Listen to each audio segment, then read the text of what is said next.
So I have chosen two equations for us to solve, and at this point you should start being a little bit observant. For example, in the equation to the left, you can compare the one side to the other, and you can clearly see something weird will be happening as the outcome.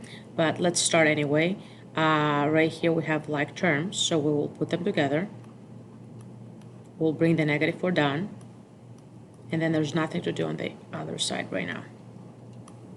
So you can clearly see you have -3x, -3x. Your x terms are the same, but the number terms are not the same. So let's say you didn't see that and you move on because you have to put the x together. If you clean that up, you're getting -4 equals -2. I don't think so. So I'm getting a false statement. That implies no solution. You have to write down the final answer, which is no solution. Why is it no solution? Because of a false statement. Why is it a false statement? Because I got something that doesn't make sense.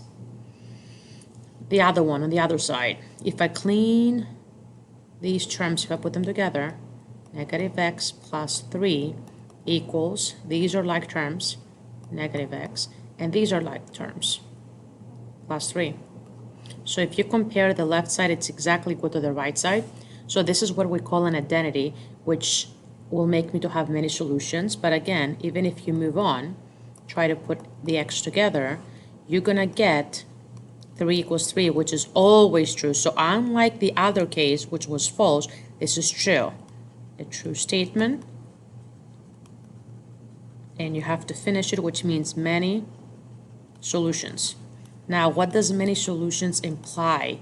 Many solutions implies that whatever you choose for x, whatever, if you put it in here on the left side, it will work on the right side. So whatever you choose for x, it will be making this equation, the original equation, always true. So start being more observant.